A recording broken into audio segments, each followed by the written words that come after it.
Hi, guys, and welcome to another edition of Capturing Christianity. Today, we've got a really fun episode for you. We're going to be talking about the problem of evil, which, if you've ever heard of it, it's an argument against God's existence based on the evil and suffering in the world. And so today, we've got a sort of panel discussion with two theists, two atheists. We're going to be discussing whether or not this argument or the argument that is going to be presented today has any merit, whether there is actual evidence against God's existence through evil and suffering. And so that's what we'll be discussing today. If this is your first time to Capturing Christianity, I would highly suggest that you subscribe to the YouTube channel. You can visit us at the website, capturingchristianity.com. I'm going to try to stop swiveling here. Facebook.com/Capturing Christianity if you want to connect on Facebook. We just recently started a Twitter account. So if you want to follow us there, it's @CapturingChrist. And then if you want to email me, feel free to send an email to capturingchristianity@gmail.com. And so with that, the four gentlemen here that are going to be, including myself, that are going to be discussing today, we have more information on these people at the website. And so if you know anything about the show, I don't waste too much time on introductions, at least not on the show. I want to get right into the argument. So if you want to learn more about these people, follow them on their various outlets and everything. Check them out on the website, capturingchristianity.com. You'll be able to see the first post there that you'll see. If you're watching it live, will be the problem of evil. If you're watching it much later on, just search for it in the search bar. All right, so with that, we're going to pass it over to, is it Cory that you're going first to discuss, or is it going to be, okay. So Cory, you have the floor. There you go. Yeah, we're just going to split our opening remarks in half, essentially. I'm going to start by making some preliminary points just about the problem of evil in general and kind of the approach we're going to take here today. So thanks, first of all, for having me on the show again. Thanks, Josh, for having another discussion with me. And then thanks, James, for being on my team here. So I think the first thing I want to stress is that the problem of evil, certainly, or the problem that we're referring here today, is an internal problem for the theist, for Josh and Cameron. It's a problem for the person, in other words, who believes that both God exists and that evil exists. And therefore, it's a problem of trying to reconcile those two beliefs, or those propositions. James and I, as atheists, have no such problem. In other words, if God does not exist, then it's not remotely surprising to find suffering in the amounts and kinds that we do in this world. Our argument today is not one, or not going to be one, of logical incompatibility, like the original argument put forth by J.L. Mackie and then responded to by Alvin Plantinga with his free will defense. Nor is it simply one of probability, like the arguments put forth by William Rowe. Rather, the argument we're making here works by way of an inference to best explanation. And as in a nutshell, essentially, our claim is that the data of our moral experience, a small part of which would be suffering and evil, and we're gonna let James expand a little bit more upon what we mean by our moral experience, but the data of our moral experience is much better explained by the hypothesis of atheism. It's very simply that God does not exist, than it is by the hypothesis of theism, that God does exist. This point is only further reinforced when we consider the various theistic responses to the problem of evil that have been proposed over the years. I think it's important to give at least a couple examples of what I mean when I refer to suffering and evil. And then, as I said, James is going to expand a little bit more about what we mean in general about means, but to kind of give something for people to have in mind as we're talking about the problem of evil here in the discussion. William Rowe, in his original paper, in his original argument, he talks about a hypothetical fawn that is caught up in a forest fire initiated by a lightning strike. And it just asks you to imagine this fawn suffering for a day or however long from horrible third-degree burns and then eventually dying in terror and agony. So that's kind of the first instance. And the reason why this is important, or this is an important case, is because it's pretty clear that there's no connection at face value, at least, between free will. In other words, it's a natural evil. It's just something that seems to arise from the natural conditions and laws that are set in place.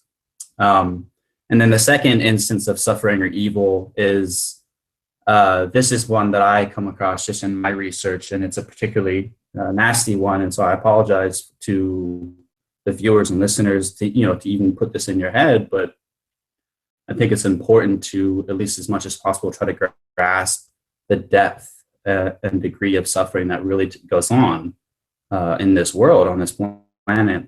Anyway, so I'll be really brief, but there's this gentleman in Austria who had, for 5 or 10 years, something like that, he had taken his daughter and had kept her in his basement as a sex slave, who he would repeatedly rape, and then eventually who had a bunch of children with. And eventually the girl was released, and you can pretty easily, if anyone wanted to actually know more about the story, you can look it up, and it's pretty easy to find online. But the point being is that this is an instance of moral evil, what philosophers call moral evil. So it is the result of free choice, assuming we have free will, of a person. And yeah, anyway, so we have the natural evil and we have the instance of moral evil.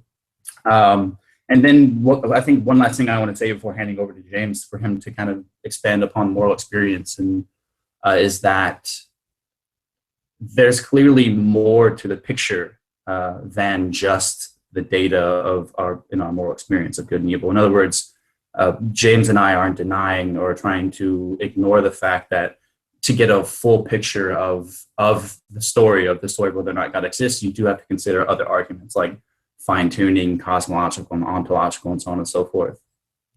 But we do think that for the purposes of this discussion, especially given that we only have so much time, that we should try as much as possible to focus on specifically on the data of our moral experience of good and evil.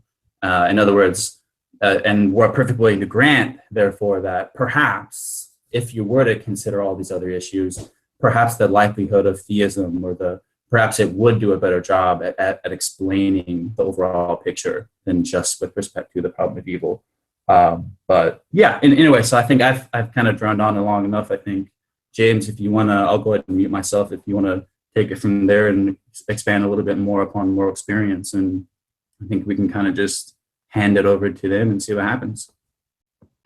Cool. Thanks, Cory.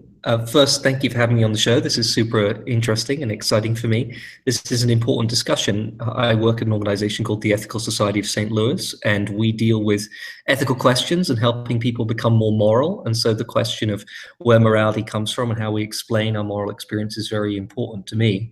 And as Cory said, what we're really presenting here is something broader than a traditional argument from the problem of evil. What we want to suggest, I think, is that every aspect of our moral experience as a species is more compatible with an atheistic worldview than with a theistic one. For instance, the shape of our moral instincts, the fact that human beings have powerful feelings about right and wrong, which seem to be fairly universal in the species, but that we don't always follow and are not universal across culture, that ain't an atheistic worldview, but not particularly easy to explain given a theistic worldview. The fact that our moral ideas and feelings are shaped by our upbringing and our culture, and that moral ideas that are thought incontrovertible today, for instance, that it's wrong for one human being to claim ownership over another, were thought of very differently just a few decades ago. And when we look over centuries, we see enormous differences in the moral attitudes of individuals and cultures, which is entirely consistent with atheism and indeed predicted by an atheistic worldview, but is contrary to what we would expect given the existence of a morally perfect lawgiver who created us with moral knowledge. Even in our own contemporary society in the United States today, and I suppose it's true in the UK as well, from all the arguments over Brexit and what have you, it's clear that human beings disagree profoundly about what is right and good, and that our upbringing and our cultural surround plays an important role in determining what we consider to be good. And that is consistent with and predicted by an atheistic worldview, difficult to understand under a traditional theistic one. It also seems to me that there's absolutely no evidence in the history of religion that a morally perfect being is offering moral wisdom to its followers. We would expect, were that true, to find in religious teachings genuinely surprising and great moral teachings which are beyond what people at the particular time those teachings were written would be able to come up with on their own. But we don't see that. We in fact see in scriptures a mishmash of good moral principles and irrelevant social codes and flatly evil teachings, which we have jettisoned later on. There is no evidence that the universe itself has a sort of teleological principle towards justice, whereby people who act justly are rewarded and the wicked are punished. In fact, very often the opposite occurs. That is predicted by atheism, hard to understand under theism. And it's the fact that atheism predicts each of our aspects of our moral experience perfectly that we think makes it a better explanation for that moral experience than theism is. Under atheism, we would expect that human beings as evolved organisms would have certain relatively universal moral instincts, which form the basis for moral reasoning, but which can be shaped through upbringing and culture. And that is what we find. We would expect our moral intuitions to be very powerful regarding issues of survival and sex and food, since those are the most important evolutionary imperatives, and that is exactly what we find. We would expect different cultures to have radically different moral teachings and for religions to represent more or less the moral attitudes of the time in which they were created, and that is what we find. We would expect religious teachings to be rewritten and reinterpreted as society develops different moral views and attitudes, and for some of those teachings to fall by the wayside, and that is what we find. We would expect some small minority of human beings to be born without the capacity to develop moral intuitions at all, and that is what we find. We would expect religious teachings to include injunctions that we consider flatly immoral today, like the command to kill gay people or witches. We would expect that lying, bullying, and ignorant people would be rewarded, even with high political office, and for terrible things to happen to good people. All that is predicted under atheism. It is very unusual under a view in which the world is created and supported by a morally divine lawgiver. So I think our argument is essentially that there is no aspect of our moral experience, none at all, that remotely resembles a world created by a morally perfect divine lawgiver with an interest in justice. Everything in our moral experience is just as we would expect and predict it to be were there no God. And that's, I think, all I'm going to say for the moment. All right, Josh, do you have some things that you want to say first? I mean, I can start if otherwise unmute your mic there if you're trying to. Yeah, I'll unmute. I mean, yeah, I'll say what I have to say. I've got a longer thing to say later, which I'll say later.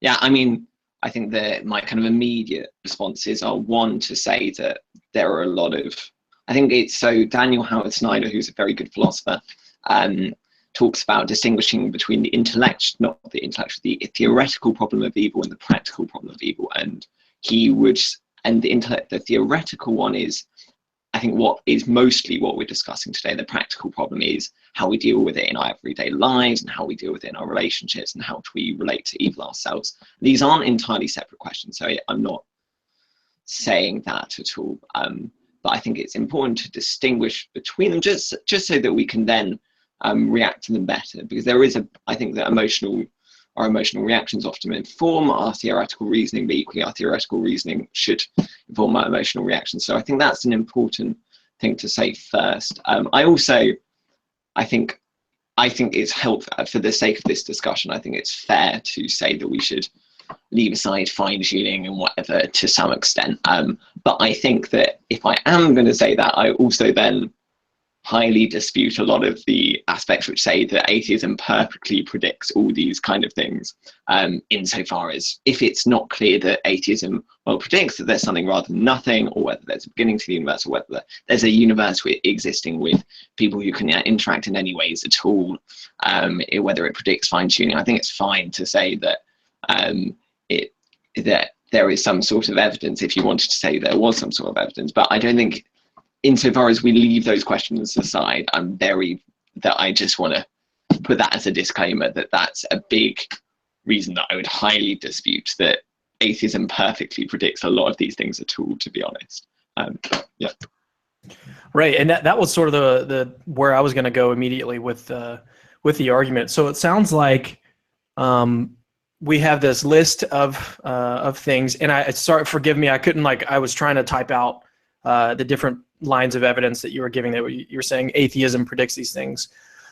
So I don't have that line. I can't just read it off here, but let's just give a couple of these examples. So you said religion should offer surprising new moral principles.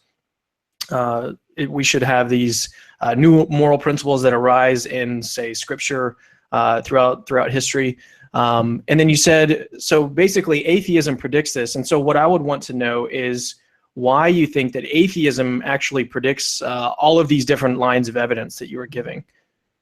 It looks like Cory's having some issues here. Either way, James, if you can just give a little bit more background on. No, I'm here. Okay. I'll put my camera back on. I just haven't. No. Oh, gotcha. No, I am here. Gotcha. All right. So James, what are some of the reasons why atheism predicts this? And then I'll explain, once you give those reasons, I'll explain sort of why I'm going down this road. So I think that it's worth putting this in a slightly broader context and saying that in terms of my worldview, I view us as evolved animals. And it is within that context that I would say that the theory of evolution predicts the particular shape of our moral experiences. And I think that pointing to those things about, well, what are, as a matter of fact, the moral predilections of the human species? What do we spend an awful lot of time worrying about, morally speaking?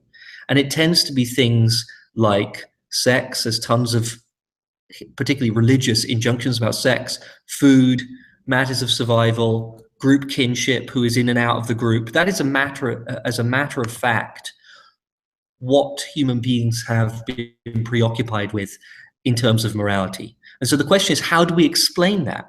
And it seems to me that the theory of evolution is a very good explanation for why those particular things should be of importance to human beings morally, as a matter of fact. And that theism is not a very good explanation because it wouldn't necessarily lead to us being concerned morally with the very particular things that we have. So that is just an example. I mean, I think there are many others. Right. Yeah. And you gave a list of different things that you said atheism predicts. And so I don't think we'll have time to go through like each different separate list, but maybe we can take one as like a case study. Well, take the first one that you had repeated, Cameron. The one about like universal, seeming, somewhat universal, like moral virtues, but nothing really surprising given the times and the people, right? Like maybe that one we could hone in on. Yeah, and so there's this. So that one would actually require, I think, a different defense than sort of evolutionary biology. So if we want to focus in on that one, then maybe we need to have some sort of argument why we would expect, on atheism that there would be no sort of moral revelations in Holy Scripture or something like that. Well, that seems to me the step. What would have to be the default position, right? Isn't it self-evident? Generally, expect nothing surprising, morally speaking. We would not expect people of a particular culture to generate moral insights which are far beyond other people in the culture at that time. And we do find that indeed has not occurred, right? But it would seem we would need a positive argument to explain if that had happened. But since it hasn't happened, it seems to me that we would expect people to write moral texts that are consistent with the culture in which they live. Let's get Josh's thoughts on this real quick. But I want to just say that we should, in my opinion, I think we should probably focus on like actual, evil and suffering rather than this. This just seems a little bit off topic. It's related in a sense, but I think that we should like try to focus in on the sort of the topic of the discussion, which was evil and suffering in these sorts of instances, like the examples that Cory gave at the outset and that kind of thing. But I don't want to just ignore it. I want to get Josh's thoughts, but then we'll talk about another line of evidence.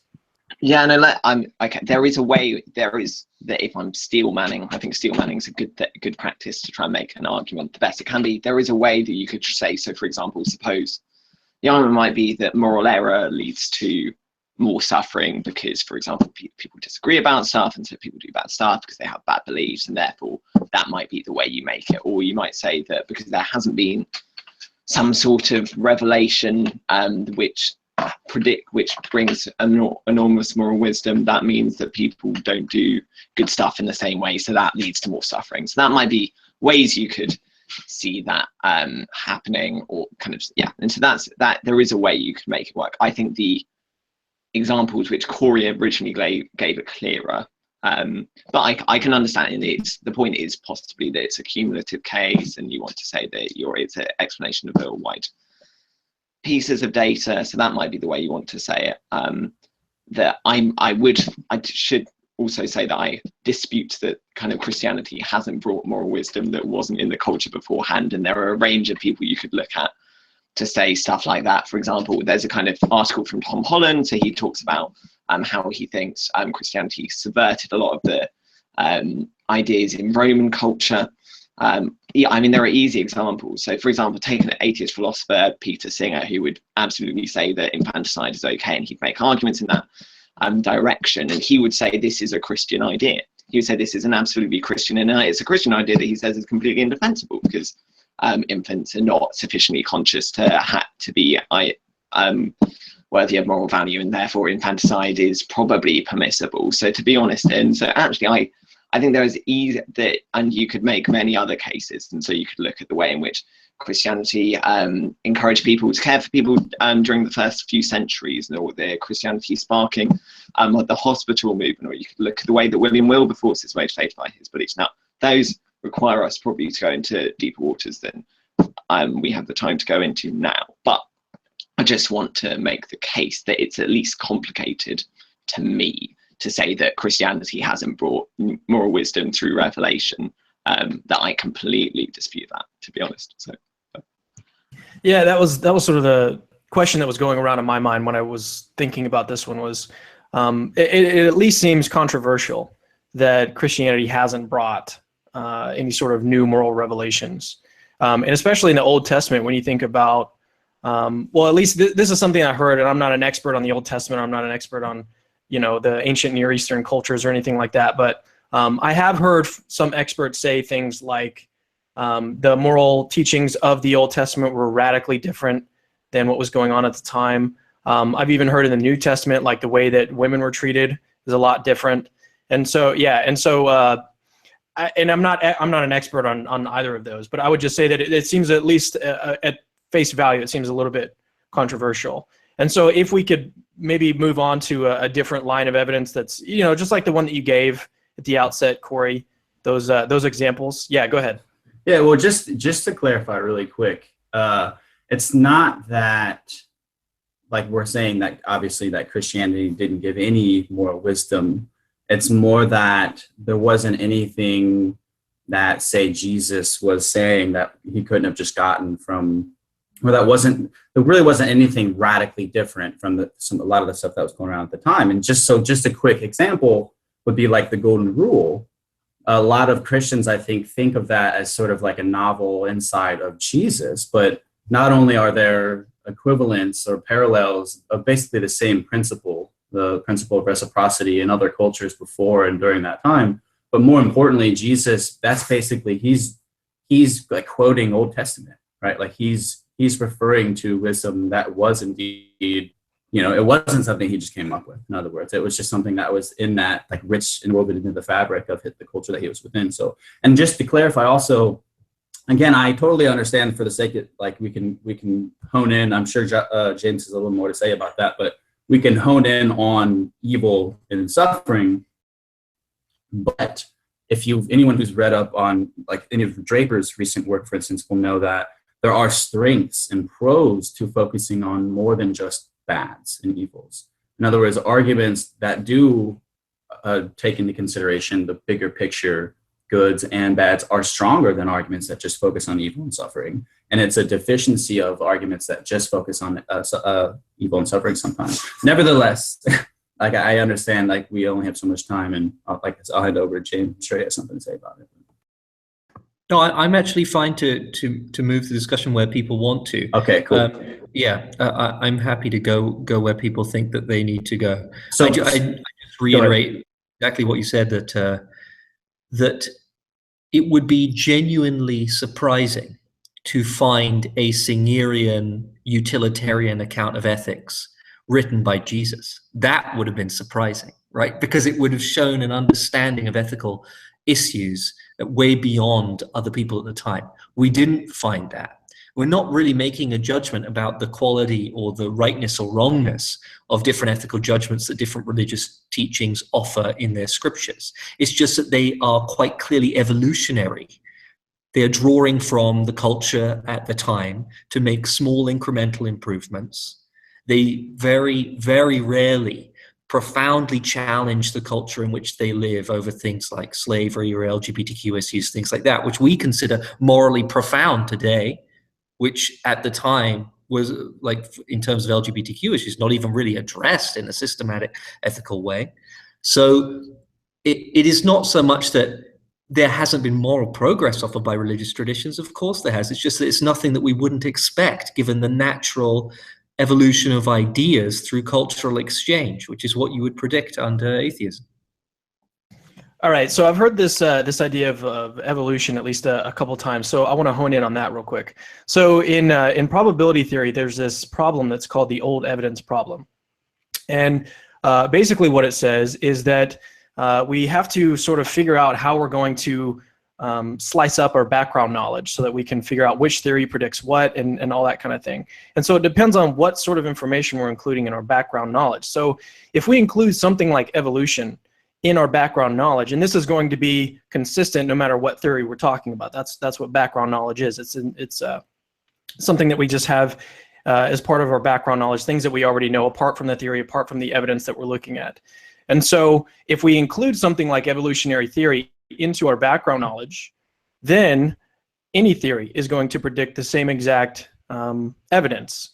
And so that is a problem that I would like to focus in on, is how are we doing this with evolution? Is atheism somehow predicting evolution, or is evolutionary theory something that we're just including in our background knowledge? And if we take the second position, then like I said, it seems that any theory is going to predict the data. And so we'd want to have some sort of idea of how we can. Sorry, Josh is just texting me here, cheating. Well, it's not true. I mean, you've misunderstood the theory. To be blunt, it is not true that a theistic worldview would be bound by the predictions of evolution. God can presumably do anything that God wants, regardless of what evolution will provide us with. So it is false. You still have a problem, even if we bake evolution into our background knowledge, if you also wish to posit that God, who is all-powerful and has a care for justice, exists. Indeed, what we would expect under such a theistic account is that counter-evolutionary aspects of our moral experience would exist. It is precisely that we don't see counter-evolutionary aspects of our moral experience that provides you with a problem. Right. Well, to me, it seems like that's just something that's sort of entailed by evolutionary theory. So if we include evolutionary theory in our background knowledge, then we can't say that theism doesn't predict that, right? It's already in our background knowledge. So yeah, it predicts other things that we do not see. That's the problem. It's not that maybe you can come up with a theistic account of evolution and say, okay, well, we can bake that in. But in order for theism to be a powerful explanation of some phenomena, in order for us to need it, it needs to explain something that evolution does not explain. And that's where your problem is. You haven't given any examples of anything, any aspect of our moral experience, which is better explained by theism. Right. So let's just get Josh in here real quick, and he can sort of give his thoughts. I know that we wanted to talk about his new theodicy, which is basically a way of making the evidence sort of expected on theism. And so, hey, real quickly, real quickly, can I say something too? Yeah. So I have a question. I mean, after that, I have a question that I want to ask both of you that I think will help push forward the discussion in interesting areas.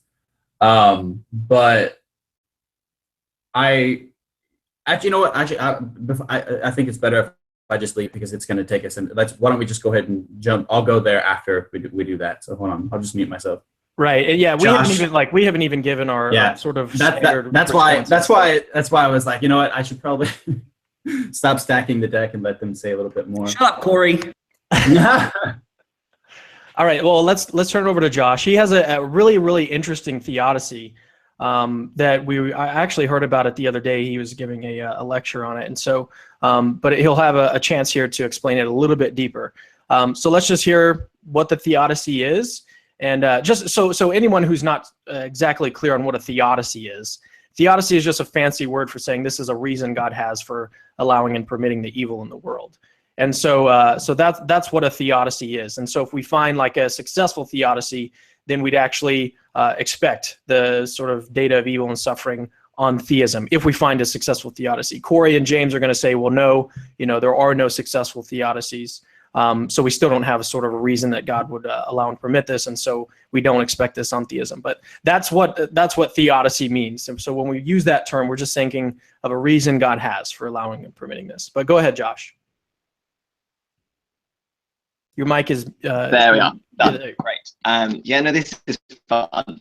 So this is, part of this is a bit experimental, and so I can say that, and I can also say that this is a singular theodicy. There are lots of theodicies, and there are lots of different responses to the problem of evil. I say that because it's always good to hedge your bets, and that kind of humility is always a good thing. And it means that when I get shot down by Cory and James, then it means that it doesn't look as bad. So that's okay.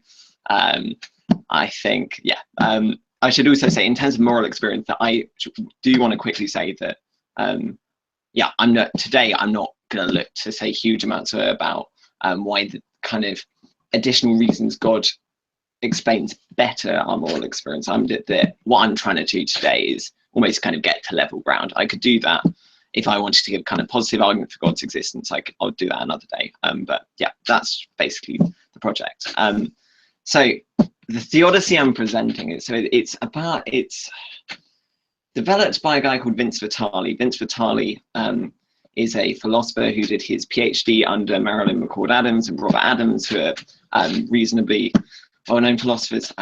He is drawing on some work of Robert Adams, a couple of papers he had in the 70s and 80s.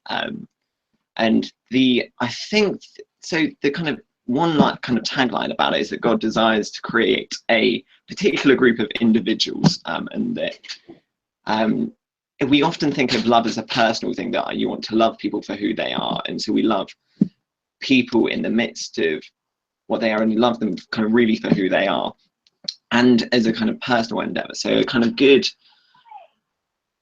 and important quote on this comes from Gottfried Leibniz, and so he said the following thing many years ago, and so he let me get up the quote. If God had done that, sin having been taken away, an entirely different series of things, entirely different combinations of circumstances, persons, marriages, and entirely different persons would have been produced. And consequently, sin having been taken away or extinguished, they themselves would not have existed. They therefore have no reason to be indignant that Adam and Eve sinned, and much less that God permitted sin to occur, since they must rather credit their own existence than God's tolerance of those very sins. The idea is that we exist either through our biological origination, and so the particular way that my mum and my dad many years ago came about, or anyone's mums and dads came together and things happened in special ways.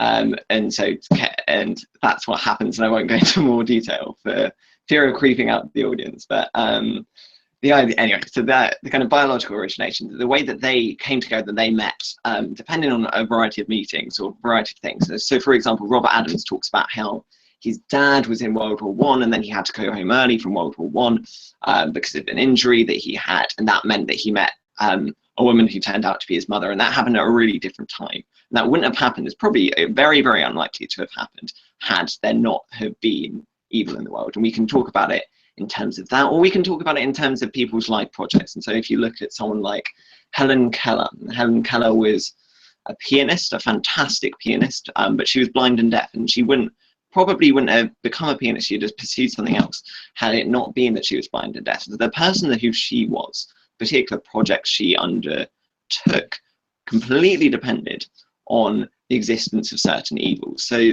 either if you look on it in kind of a life project sense, or even in terms of biological origination and the kind of particular person that I'm going to be in that sense, it seems to me that our existence and the existence of the individuals in this world depends on a variety of evils. So if God wants us as particular individuals that we are, that seems to depend on those evils, and God couldn't create this world without those evils, and so that's why those evils exist. I think the only other thing I want to say immediately is that this isn't saying that God would be justified in creating any world, that there are particular conditions under which this would be justified.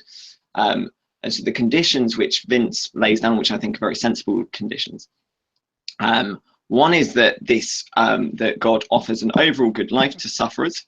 The second thing is that God creates in love to those he creates, that his motivation is love. And the third thing is that our existence as individuals really is dependent on these evils. And so that would be the reasons that takes place. So I've got plenty written down here in kind of anticipating some of the responses you might have. But so we're gonna go 3-on-1 here for a second, because this is not really the theodicy that I endorse, but I wanted to ask one question real quick, just to get some clarification. Well, let's think about someone like Hitler, right? Hitler was a very, very bad person. He did some very, very, very bad things. And so what's the sort of reason why God would want to create, a person like Hitler? Sure. So there's a question of, would God want to create all individuals? So that's an interesting question. So there's a question of, are there particular people who are or particular things that are just too horrible that God wouldn't want to create them? I think in the kind of Hitler case, there are a variety of things we might want to say. One is that things have much bigger effects than we anticipate. So maybe there are things that took place as a result of Hitler. This seems horrible to say. Anyway, that things have bigger effects than we think sometimes. Secondly, I think God has the power to redeem certain lives and redeem even really horrible people. And so I think often we're much worse people than we think. And so I'm a terrible person in lots of ways. And so I think there's something to say about us being radically depraved individuals anyway. So, Hitler's a terrible person, don't get me wrong, I'm not saying that. But he's as a particular person, he's awful, but we are too. Not as bad, but yeah. And the third thing is that even if it might seem that a particular person or a particular evil could be that it could be removed, it may really affect the kind of combination of persons and individuals that God would be able to create. And so I think it's very tricky. But yeah, those would be my immediate responses. All right. Yeah, I'm not going to go back and forth on that one. I wanted to go ahead and pass it over to you guys. Why don't we get your thoughts, Cory, first? I know you're probably sitting over there typing, but let's get some of your thoughts, and then we'll go to James, and then we'll move the discussion along. Yeah, sure. So like I said, I definitely have a question I want to ask both of you guys, that will sort of bring it back to the moral experience, but we'll make it a little bit more explicit what we're talking about. And I think that will help illustrate our point. But before that, I think there's a few, this non-identity theodicy is new to me as well. I did what little I could, a little bit of research, and tried to find some stuff on it. And there's really not that much out there about it right now. But there's a few things that I think, at least intuitively, objections that I would raise that seem off. So I'd be interested to kind of hear what Josh has to say about that. So one, I'll just kind of list, there's three things. One is, I think there seems to be some tension with libertarian free will, or in other words, there seems to be some tension with a person utilizing this non-identity theodicy and at the same time maintaining or upholding some sense of libertarian free will, the sort of freedom that's like morally significant freedom that's usually talked about in this context of evil and suffering anyway. The second thing that I know that I've pointed out to Josh before is that it very obviously doesn't account for non-person suffering. So just as, say, the soul-building theodicy or the free will theodicy doesn't, at least there's no self-evident, obvious connections with the suffering of animals and animals that don't have free will or don't have a soul. In this case, we're talking about animals that suffer, that don't have a person or some sort of identity like this, or at least I would be interested here as to where and how one would draw the line along the animal kingdom, like where that is. It seems arbitrary. In other words, it have to be arbitrary. But then the third thing is that it's really interesting to think about, because on one hand, I think it's sort of a necessary, almost like a coping mechanism that we often say about ourselves, that the things that we experience, negative or otherwise, make us who we are. And so there is some intuitive thing to what you're saying, and that I grant. And again, it's crucial. I mean, it's sometimes people suffer so much that that's the only thing they can say that they can possibly accept what happened. And now again, that may be just because that's the only thing, and that doesn't mean that it's right. It just means that it's subjective and it's powerful. But anyway, so just kind of with that in mind, it's not clear to me that, even though I think that on sort of an intuitive level, it makes me feel better about the suffering and evil that I have, it's not clear to me that a given person like myself, minus, say, one instance of negative experience, or even a set of negative experiences, would be a significantly different person as a result of not having those experiences. Like, I know that maybe you could be different, but in the same sense that you would be different if I wouldn't have, turned left when I drove here a couple of days ago, or in the same sense that, like there's all sorts of like really mundane differences like that technically speaking, could have drastic implications on it. But I don't know if that last one makes sense, but that's just kind of me thinking off the top of my head. No, I think it makes sense. James, before we go to you, I'd like to, if you're cool with it, I'd like to go ahead and go directly over to Josh. That way we can get his responses to these three different objections. And so just to summarize them real quickly, thankfully he wrote them down as well. Seems to conflict with us having libertarian free will. I know that Josh isn't even a libertarian; he's a compatibilist, so that's probably going to be his response there. The second objection is that it doesn't account for animal suffering, and then the third one is it's not clear that there is going to be a huge difference between a person, if they experience a little bit less suffering. So, what are your thoughts on those three? Sure. Yeah. So yeah, this is helpful, and it's kind of some of the direction I expected. So libertarian free will, interesting. I hadn't prepared for that, but so it depends on your view of free will. As mentioned, I'm a compatibilist, but there are different people who have different views of free will. Vince, who developed the theodicy, seems to think it works with Molinism as well. Is that he says what is required instead is that God has some sort of exhaustive. Okay. Were you about to explain what Molinism is? I didn't want to. Molinism. Molinism says that God has a really big control of history. That we have libertarian free will, but God foresees the entire future. He has counterfactual knowledge of what other possible worlds would be like, the counterfactuals of creaturely freedom that would take place in those worlds. But yeah, that's the kind of basic thing, is that God has a really strong control of history, but we still have libertarian free will. So that's one approach. He also thinks it works with open theism. Open theism is a view which is crazy, but open theism says that God doesn't know the future at all. That God just created the world. He doesn't know the future at all, but he makes kind of decisions, and he takes risks and those kind of things. And so Vince seems to think there's a way of working it together with open theism, if you wanted to go that way. I'm not particularly intent on defending open theism, so I don't think that's a particularly interesting one for me to tackle. But yeah, it works with Molinism, probably. It works with Calvinism. So let's move on to whether or not it accounts for animal suffering. Well, right, animal suffering. This is interesting. So I'd be interested. I think it depends on how do we define persons. Like philosophy is 90% definitions, and so how do we define individuals in this kind of case? Individuals. I mean that. So, for example, you've got your dogs in the background, Cory. Do you have a love for it? You love them dearly. I tend to think there's individuals under some sort of definition. They're kind of it. I mean, I'm not using person in a particularly strong philosophical sense, but some sort of being. So there might be some sufficient conditions we can give for a person. So maybe they could have some sort of conscious experience, or maybe it might be capable of some sort of rationality. So maybe that's more helpful, rather than me getting into territory I shouldn't get into about how we define stuff.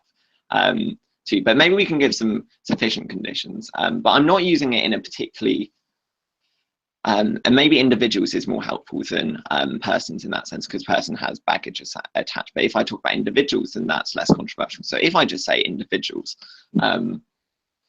seems to me that a dog is an individual. It seems to me a cat's an individual, a pig, whatever.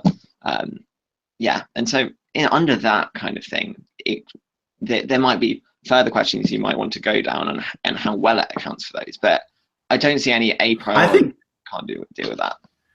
Well, I think that's, for the record, I definitely think they are. I think we should extend personhood, if you will, like beyond just like dolphins, say, and other primates, which is it's kind of like if that's a discussion, those are usually the species that are talked about. But I think the important point here is that that's all fine. My point is just that if there's even a single instance of suffering that occurs in an animal that doesn't have the sort of personhood or identity or whatever it is we're talking about, then that would seem to be sort of a counterpoint to, or counter evidence to the non-identity theodicy. You know what I mean? So you have to, as far as I understand it, you'd have to claim that there is no such type of suffering. Yeah. Or say that suffering doesn't matter, I guess, because they don't have a person, they're not a person, they don't have identity or something like that. Yeah, I think either the latter seems extreme, or at least, the latter seems wrong to me. The former seems right to me. And basically, either it's one case or the other. Either they are individuals that matter, in which case their suffering matters, or either they're not individuals that matter, in which case their suffering doesn't matter. I don't really see how you disentangle the two, to be honest. And so, yeah, it would need more work for that to be plausible to me. Do you want me to go with your third point, or do you want me to go on to James's? I know I'm sure James has a lot to say, so we can, if we have time, maybe we can go to my third point. Let's go to James. Yeah, let's go to James first. I think that's pretty self-evident, that last, Yeah. James, what's your objection to this one? Well, first, this is super fun. I mean, it's very, very interesting to work through these arguments with you, and it's nice to have Josh present something that is novel. So that's interesting, philosophically speaking. And I guess I have a couple of concerns with the argument itself, and then I have a thought about theodicies in general and their epistemic role, and what I view as their inadequate epistemic role they play in arguments like this. But I think one very simple thing for me is I think you have to do some interesting and rather difficult things about God's omnipotence in order to even run this argument. It seems like the argument is saying something like, if X would not have happened except for Y evil thing happening, and X is good, therefore Y evil thing was necessary to bring about X. And that binds God to a particular conception of causality. If he wants to achieve X, it must do Y. He could not have achieved X without, or she could not have achieved X without doing Y. And that is not, I think, our normal understanding of an omnipotent God. I think our normal understanding of an omnipotent God should be able to bring about good quality X without bringing about evil quality Y. Indeed, it's not entirely clear to me why we would call an entity which is incapable of that, which is bound by standard notions of causality in that way, a God at all. It's certainly not the sort of God that is defined by many apologists. So I think that's just a kind of something that the argument would have to get around by presenting a slightly different idea of what God's omnipotence entails. The more general point is that what you've provided is a way of sort of squaring belief in God with what seems to be an obvious problem with believing in a morally good God.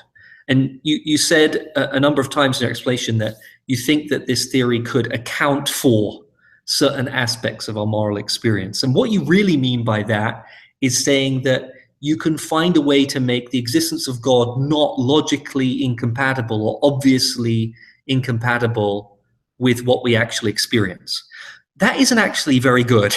Like, even if you can achieve that, that is not an explanation of what we experience. What you haven't provided is a predictive theory which would enable us to have epistemic purchase on a specific moral situation.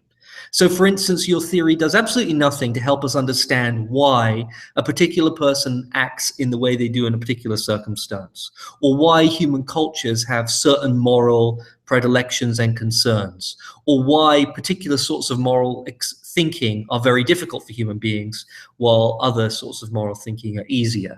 Now, there are atheistic ways of accounting for all of those in a predictive manner that are very specific and enable us to do experiments. They actually have epistemic power. But what you've provided, even if it's good, is not actually an explanation. It doesn't give us purchase on any actual aspect of our moral experience. And that, I think, is a problem with theodicy as a whole. It's a response to a problem that attempts to square a theory that people want to hold on to with what we actually see. It doesn't attempt to actually explain what we see with a useful theory of its own. And that is not that's not a good way to do philosophy. It's kind of rearguard action. It would be better to look at what we do see and let it lead us to the better explanation, rather than start with the explanation we want and say, okay, so how can we spare this explanation with the evidence? Let me just parcel out those two. I counted two objections. So the first one was that this seems to undermine God's omnipotence. And then second, this is just not really expected on theism, right? Or was no, that? It's not quite that. It's that it's not an explanation.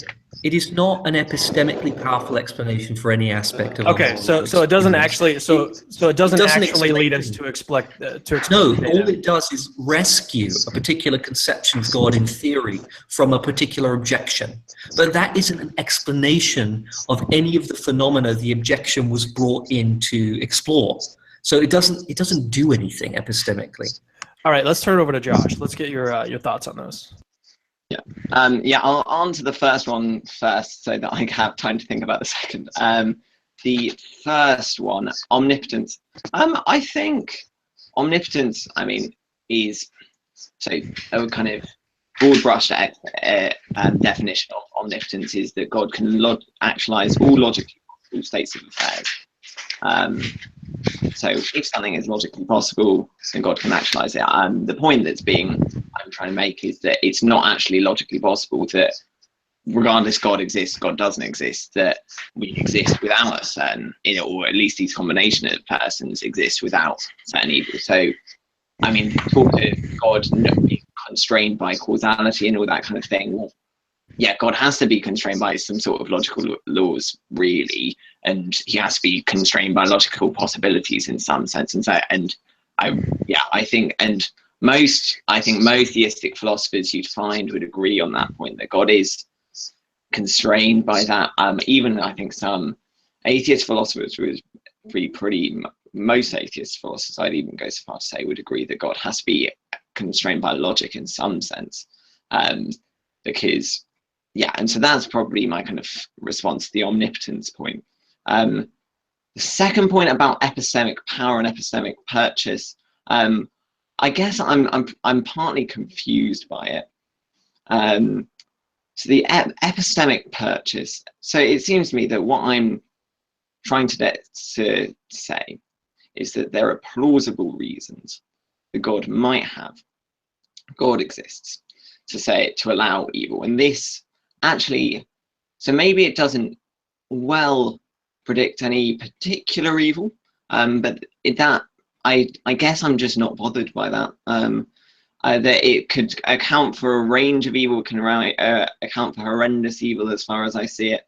So the fact that the particular world is as it is life, I guess. And it seems to me that actually atheism itself isn't predicting.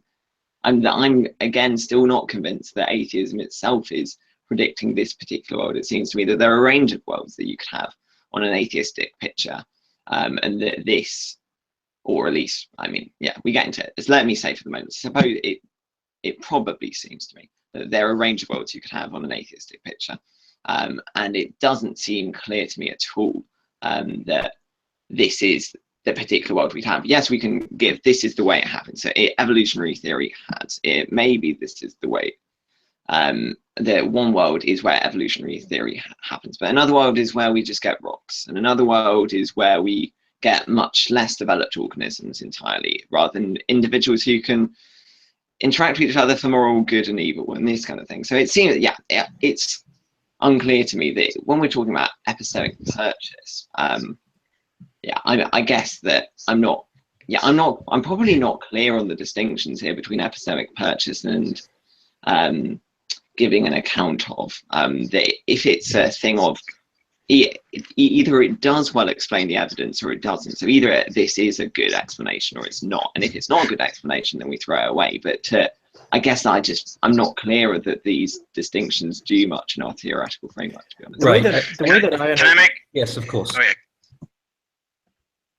Yeah, let me just say this real quick. So Okay, yeah. I think in defense of Josh, I think that the theodicy is basically saying that God wants these specific people to exist, and they require these instances of suffering. Basically, the everything that happens throughout their life must happen in order for these exact persons to exist. And so in that sense, I think it does actually predict every single thing that happens to them. Whereas on the other hand, atheism doesn't actually predict any of those little things. So if we look at that in terms of this person requires all of these little things to happen to them in order to be the person that they are, then I think it actually does predict down to the minute details. However, what James responded to in these comments here is that it seems though that we could get these persons without having to go through these evils. And so is that sort of your objection there, James? Is that it doesn't seem like there's only this one way to get these certain kinds of people. If God wanted, he could use different means, different experiences in order to get those people. So there's two things there. I guess the first being that last point you made. It seems to me more than a logical problem. It's not, I'm saying that God has to be bound by the logical structure of causality and that's a problem for his omnipotence. It's actually saying that if he wants to bring about, if it wants to bring about particular individuals in the world, then it has to give them terrible sufferings in order to bring them into the picture. And there is no other way it can think of or actually achieve to bring those individual people into the world. That seems to me a rather weak God. In fact, that kind of seems to me a God that's indistinguishable from some sort of natural moral law. It doesn't seem like that God has freedom to act. If it has to do these specific things to specific people to bring about their particular character, then it seems to me that that's not the sort of God that most people want to believe in. But I do... Real quick, I just want to say this real quick. So Josh's response there was to say that God has these sort of logical constraints. So any sort of necessary falsehood God can't bring about. I think that was his response. So I just want to get clear on that. Are you saying that God should be able to bring about necessary falsehoods? No, I think I just said that I didn't think that. What I said was, what I think Josh is talking about is actually the idea that in order for specific individuals like Helen Keller to exist as the person she is, she had to have a particular life experience, right? And otherwise, she couldn't be the person that she is, right? Now, we can do imaginative experiments ourselves to think about how we might create a Helen Keller without putting her through her life experience, right? We could reach into her brain with advanced technologies and rewire it so it has an exact neurological replica of Helen Keller's brain, and that, in my view, would be Helen Keller, right? And so we can imagine a situation that wouldn't require the suffering to be actually brought about. So it's not, I'm not making a logical argument here. I'm making an argument that if God is constrained in reality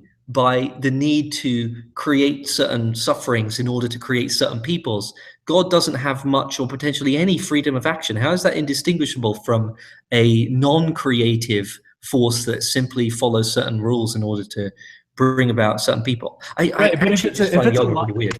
if it's a logical constraint, though, if it's like a necessary truth that this person can only exist if they go through these sorts of experiences, if that's like a logical thing, a logical, a necessary relation, then that's not something that's going to impugn God's omnipotence, right? So if that is the case, then many more things are going to be considered by you logically necessary than most things than generally we consider to be logically necessary. And we live in a much more deterministic universe than I think most people believe that we do. And God is still not a particularly useful construct in that. I mean, well, the only thing that's necessary there is that this kind of if we want this kind of person, then we've got to have them with those experiences that they had. That's the only thing that's being discussed here, is a sort of logical necessary relation or a necessary condition. That it doesn't go beyond that. It's just to say if we want this person, then there are these necessary steps in order to get that person, and that includes like suffering and everything else. I suppose if one is willing to be so ad hoc with one's reasoning, one can suppose that anything has to be logically necessary or not, so that it fits a desire one has to believe in God. But I'm just explaining the theodicy. I'm just explaining Josh's theodicy. It seems to me that at least that's the theodicy there, is that these if we want this person, these things have got to be in there. Let me ask Josh real quick, and then we'll go to Cory. Josh, is it a necessary kind of thing, or are you saying that these experiences are necessary, or are they probable? Yeah, I am saying that necessary. I could. You say you are, or I think there are a couple of things brought up. One was the ad hoc point, that I don't think this is ad hoc. That I kind of made plausible reasons that these do depend on evils. I talked about procreation. I talked about life projects. So I wouldn't say it's ad hoc in those senses. And the second thing that I'd want to say, so the idea about because you talked about maybe this kind of imaginative projects where we can imagine Helen Keller and we manipulate her brain. One, it seems to me that requires a massive deception problem, and so that's a big issue. For two, does she develop in the same way? Does she have those kind of life projects? Did she really develop as a pianist? And so that's another question. So actually, yes, we can.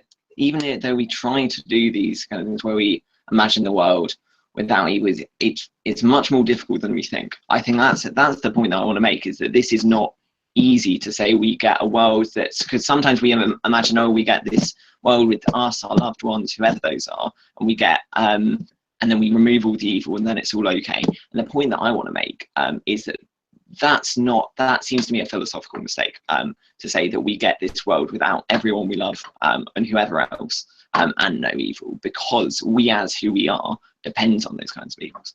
But yeah, why don't we go to Cory? Yeah, so a lot to say. One thing I would say really quickly about the deception part of that.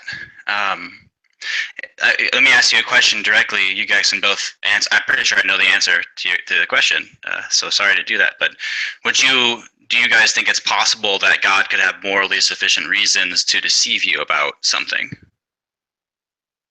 Like basically, if you accept skeptical theism, I think that you would have to accept that. But I'll let you answer. Go ahead. Yeah, I would accept that it's possible. Okay. So perhaps I'm going to say it's a rabbit hole that I'm not going to go down. Well, the reason I think you're reluctant is because that would seem to be a great counterpoint to this whole thing, because that would be a justified example of deception if, well, I mean, it's just a possibility. Reaching in possibly reaching in and adjusting who we are, as opposed to making that happen or letting that happen via some horrific suffering. So why don't you think I just don't see how you guys could rule that out, given that I know you guys both are fans of skeptical theism. How do you rule out the fact that right now you're not being deceptively deceived by an evil demon? How do you rule that out right now? Like your experiences, when you're looking at the phone, you're having this discussion with us. How do you rule that out? How do you rule that out? Well, I do think I think we're justified enough. In other words, I don't think we need absolute knowledge of that sort for that case. But this case, I think, is different because it's directly germane to the issue of whether or not, it's justified, and whether or not we can tell that it's justified by looking at it. But I guess I don't see how. I don't see how that's the same external reality. Okay, yeah, go ahead. Sorry. No one's claiming absolute certainty, right? Not either way. We're not claiming that we have absolute certainty about this theodicy. We're not claiming that we have absolute certainty that we're not, in a brains in a vat of chemicals. We're not claiming absolute certainty in any case. So are you suggesting that they're on a par? Like the seeming of external reality is on par with the seeming that you're not being deceived by God? Well, what I'm saying is that we don't have absolute certainty in either case, and so we don't. So that's fine, but that does, we're not. Okay, I got you. I understand, but we don't take a possibility and like run with it and say, well, now that that's possible, now it's probable. Right? Yeah, but I'm not just saying it's like just possible. I'm providing a possible reason for why he would do that. Not just, in other words, I'm not just saying that there's no contradiction. There's no logical contradiction. Yeah, you're right. A possible reason. It's right. It's not that I'm not saying that. Yeah. Okay. I've confused myself.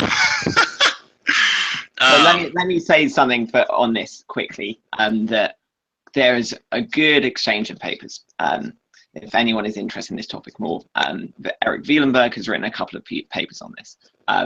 There's an I think he co-authored it with Hudson, right? With Hudson. Yeah. And Hudson has a paper on it. And there's an interesting response paper from John DePoe called Positive Skeptical Theism and Divine Deception.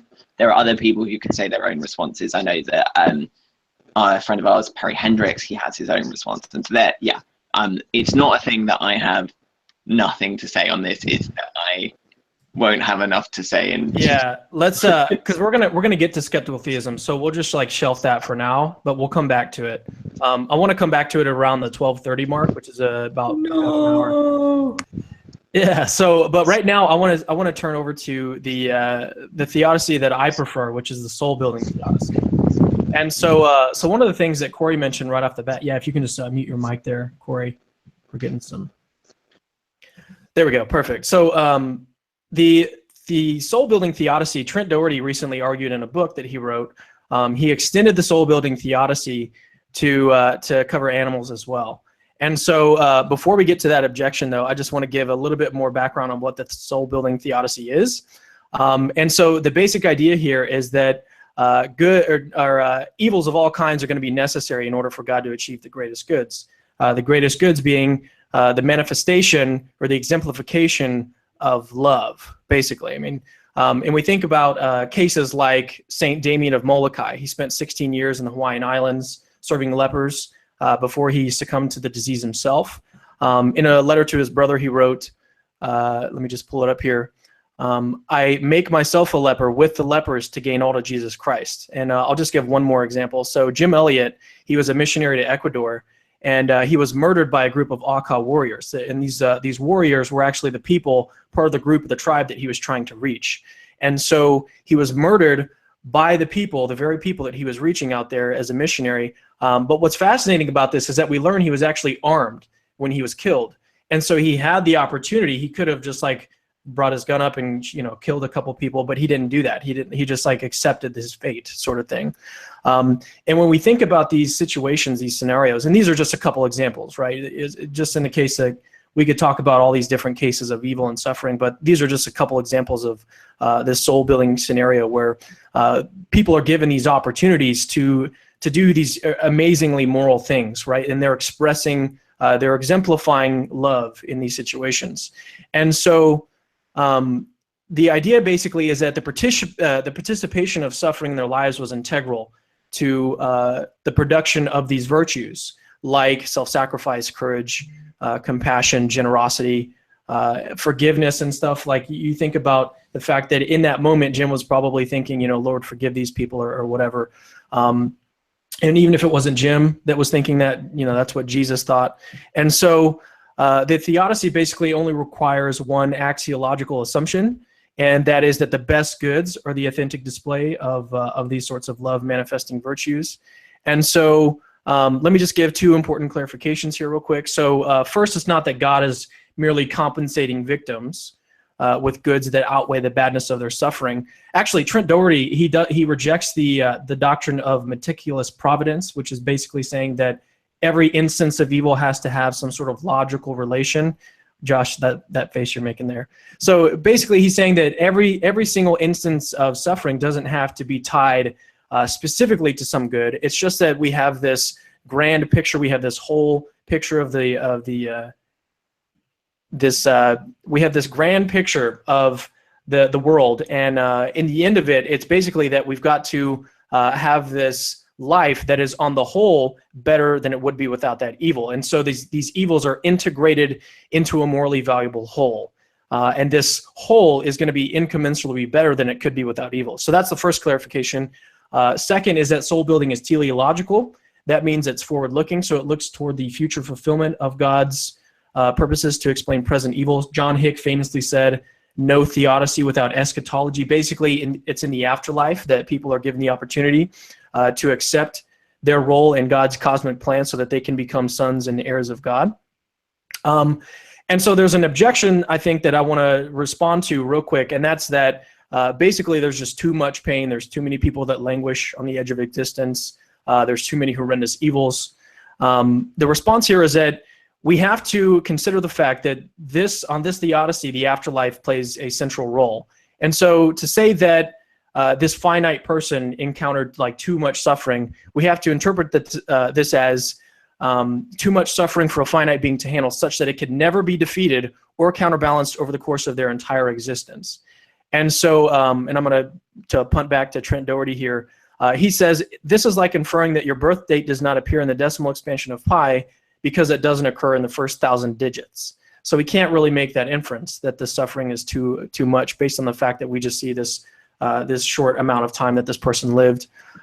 We can't infer that over the course of their entire existence, it wasn't defeated or counterbalanced. And so there's simply no evidence that the suffering that we see in the lives of people is too much. So that's the basic outline of this theodicy, and I want to turn it over to you guys if you need any clarification, or if you want to just level some objections, or if you want to hear how the theodicy is extended to animals, then we can do that. Well, James, if you have something, or I can go first. Go, whatever you will think, buddy. Yeah, I've spoken a lot. I've got some things to say, but they're more kind of general and specific to this theodicy. Sure. So I think I'm okay. Cool. I forgot. Did I mute myself? So I think the first thing to point out. So you made a really important caveat there about heaven, and I'm going to return to that, but. I think the first thing to point out, you may or may not have made this clarification earlier when you Odyssey is, but so the soul building theodicy is just that. It's a theodicy. It's not just a defense, in other words. So we're not just talking about mere possibility, and you're in making this point, you're not just showing that there's no logical contradiction between God and evil existing. Yeah. So in reading Trent Doherty's book, and I would suggest that everybody go and buy. I mean, it's super expensive, but it's worth it, I think. And it's like ridiculously expensive. It's not he didn't choose to make it that expensive. It's just the publishers, I think set the price. But anyway, so in the book, what were we talking about? We're talking about Cory. You can come back. Yeah. Well, you see, yeah. So defense as opposed to theodicy. Right. Okay. So in the book, he basically says that he hates that distinction because when we think about it.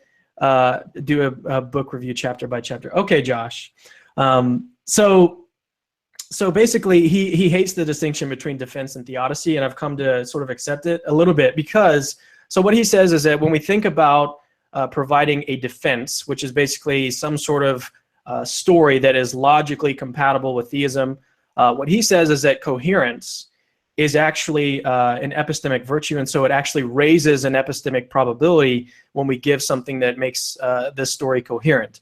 And so he thinks that it's not just, if you're giving a coherent story, you're not just making it consistent, you're actually raising the epistemic probability of it, just even if it's just slightly. And that's, I don't know if that's something, it might be completely controversial. That's just something that he sort of says. So that's the only reason why I don't actually refer to it as a defense as opposed to a theodicy. apart from the fact that I think that it is actually a good reason and a good theodicy. And when I think about it, so like when I watch movies, part of the reason why I enjoy certain movies over other movies is because in these certain situations that these characters are placed in, they have these opportunities to exercise virtues like courage and self-sacrifice. And I sort of identify with that. I think that these people, these people are doing what we ought to be doing, or what I should be doing. And so I've aligned with it really, really strongly. And I think about these other examples, like the cases that I gave with Jim Elliot, and you see these, and I think it's just obvious that these are very, very great goods, and they couldn't have come about otherwise without having a world set up in a way where they had the opportunity to do those things. And so that was a lot in response to the defense theodicy. Right. Well, with respect to Trent, the distinction between theodicy and defense is fairly standard, and so I'd have to do a little bit more reading up on his arguments to see whether that there's a pragmatic reason to just throw that away. I mean, I think even just because it helps just making some distinctions, even if we kind of take what Trent thinks, I still think we can kind of tweak it. Anyway, my point in bringing it up is very simple. It's just that, generally speaking, the defense, as I was saying, it's much easier. It's just, you're just trying to list it or show a state of affairs where possibly evil and God exists. But generally speaking, when you're going beyond defense and you're doing the theodicy, you have to provide a positive case that you actually think is true. And the reason why I think that's important is because this soul-building theodicy, very obviously, it's far more plausible from your perspective as a theist than it is from our perspective as atheists, because we would have to have further reasons to think, overweighing reasons to think that there's a soul in the afterlife. In other words, let me ask you this. Okay, go ahead. What's a greater good in your mind than than the exemplification of love manifesting virtues like the examples that I gave? What's an example of a greater good? Well, a possible greater good than that would be a person not experiencing 5 years of being raped by their dad. Because, so whatever the potential good that you think could justify that, leaving aside a bunch of stuff about whether she even makes it to heaven and all this other stuff, like I think it's a far more outweighing good, just literally not having experienced that stuff. So a negation of a state of affairs. So like in a state of affairs, not obtaining is a good in your mind. Well, yeah, because as you probably already know, I think that suffering is a big part of, like, whenever I'm talking about good or bad, it's basically intrinsically caught up with suffering or not suffering. And I would need a far more rigorous definition and working out of the terms and concepts involved, but I don't. With respect to what we're saying now, Yeah, go ahead. Sorry. It sounds like you're endorsing the sort of privation view of the good, is that, or evil, that evil. Not necessarily. Is the privation of good. So what you said was that, like, if the state of affairs doesn't obtain this 5 years of this torture, if it doesn't obtain, that's a very, very great good. It outweighs the good of whatever. At least it's plausible to me that outweighs any possible good that would result of her experiencing that, like in terms of her personal growth or whatever it is. I'm not sure. So let me just reiterate real quick that. So in defense of the axiological assumption that it is an assumption that you've got to make in order to run the theodicy. But I did give a little bit of defense in it, and that was that I gave two examples, and you can just look at all the examples. I mean, you could look at a list of examples of these virtues that are being exemplified.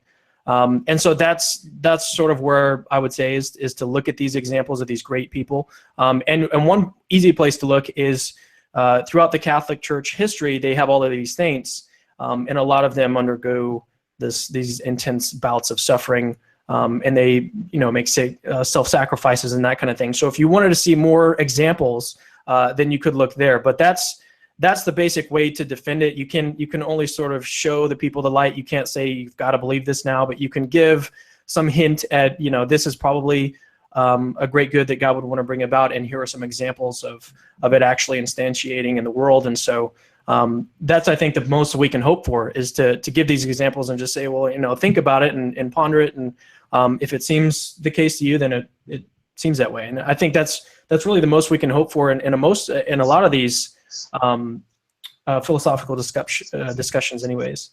Josh looks like he wants to say something, but Cory, did you have Yeah, well, if he'll permit me, and I'm sure James has something to say too. So like I shouldn't have even said that first point, because I knew it was gonna kind of derail the conversation. I thought it was worth pointing out. I do have some more serious problems though with the soul building theodicy, and they're pretty obvious ones that are very well treaded territory in terms of the literature and whatnot. But it's certainly worth bringing them to the table for all the listeners and viewers. And I'd love to hear what you guys think. So obviously the first one, you already alluded to it, is the simple fact that any animal that has the capacity to suffer and that doesn't have a soul is very obviously not going to be accounted for, or at least that suffering, on the assumption that there's some sort of bad there, that God would that we would think God would stop. Yeah, like there's no, it just doesn't account for it. So like I had said earlier about the non-identity and the free will theodicy, you have the same problem. It doesn't apply to animals with souls. And just real quickly, I have a reason to believe that you guys both think perhaps some animals beyond humans have souls, and that'd be really interesting again to hear why you think that and what animals you think have souls and therefore would be countenanced by this view. But I think even more important to that, because there's some controversy there, is people who don't go to heaven. Because as you said, it's not just a matter of needing a soul. There's also, you have to have this second afterlife aspect for this to work. And so what about someone who suffers and then doesn't go to heaven, so as to have this end goal or personal growth? And the easy example would just be the people who died in the Holocaust. So 6 million Jews or whatever it was, they suffer unimaginable, abhorrent levels of suffering and everything, and then they die, and they either go to hell on your view, or they just don't go to heaven. And even if you take sort of maybe you could take a universalistic, sort of approach to heaven eschatology. I'm not sure, but yeah. So I apologize. I've been talking a lot, so I'm going to shut up now and let you guys talk. But I would love to hear you guys what you think about animal suffering without souls, and then people who don't go to heaven and how this is supposed to account for their suffering. Right. So let me say something about the animal suffering, and then I'll toss it over to Josh to respond to to hell. So yeah, let me do this one first. All right. So the entire book of Trent Doherty's book that he just released is about animal suffering, and it's actually about extending the soul-building theodicy to animals. And so essentially the thesis is that basically, since a lot of these non-human animals are sentient, they thus have moral standing, and so the defeat of their suffering must also come in their being given rational faculties at the eschaton. And so at the end of the world, at least on the Christian story, and this is something that would actually be a logical concomitant of theism, at the end of the world, we're going to undergo theosis. And so we're going to have this sort of physical change that's going to happen in our bodies. And so on this theory, which is a really radical theory, I think, and it's something that I'm still thinking through, on this radical theory, so these animals that are sentient and that have a moral standing, totally bodacious, I like that word, so they have this moral standing, and so they've got to be given rational faculties if soul building is true at the end of the world. Otherwise, they can't come to embrace their suffering, and their suffering can't be defeated. And so here's one reason that might support this idea. And so there's no real reason to think that humans are the only species that are going to undergo this theosis. You think about an alien species that God could have created that already have rational faculties. There's no reason to think that God couldn't create some sort of similar situation for them where they're going to have this or undergo this theosis at the end of the world. There's no reason to think that that's not possible, at least in the universe. And so there's no real reason to think that humans are going to be the only species that undergo this change. So yeah, so that's the basic way that it's extended to animals. And so the question of where we draw the line is a good question. I don't think it actually undermines anything in the soul building theodicy. It doesn't, just because we can't point at a specific place where animals or where the cutoff is. Just because we can't point to a cutoff place doesn't actually undermine anything, because I mean we could extend it to every single animal and it would work the same. So it's really just those animals that have moral standing. And so if you think that flies have moral standing, then you're going to think that flies are going to be, given rational faculties, you're going to be talking with flies that you killed and any other animals that you mistreated. So anyways, but let me toss it over to Josh to talk about the problem of hell and how that factors in. I don't want to just to hog the whole time, but also I want to pass it over to him because that's a tough question. Cameron, quit hogging it, man. Jeez, what's he like? Oh man, I was typing into Cameron. I was like, oh yeah, like maybe you can take the hell one as well. And then and then he was like, oh yeah, I'm gonna give this over to Josh. I'm like, okay, this will be fun. So I should say again, this one's my comments here are quite speculative, apart from my first bit. My first bit, I'd say, I'm fairly convinced that the Bible teaches annihilationism or conditional immortality as a view. That's not the traditional view of hell. That's not universalism either. It says that at the end of time, the wages of sin is death, and that's what it means, death. That's kind of people are raised to judgment a second time, which is a kind of death penalty. And I'm like, if you wanted to look into that more for anyone interested, I think Cameron has done a kind of session with Jason Crowder and Chris Tate before, and Chris Tate has got a range of brilliant material on this. He's very interesting. So that's the first thing. The website, if you want to visit, is rethinkinghell.com. Yes, correct. So that's the first thing I want to say. That makes things slightly easier. It doesn't erase the problems though. So here is my speculative hypothesis, which I want to say is speculative so that I'm not called like a heretic by people who watch this on the internet in like a few years. So speculatively, suppose it's the case that universalism is false and that there are some sort of conditions which some sufferers, people who suffer horrendous evils, don't meet. Suppose that's likely, is at least possible. Suppose that happens. Maybe what happens is that they then have some sort of, there are kind of hints at degrees of punishment in the Bible. And I think that makes sense because some people do worse things than others. We talked about Hitler. Hitler's way worse than us. That's a good thing to say.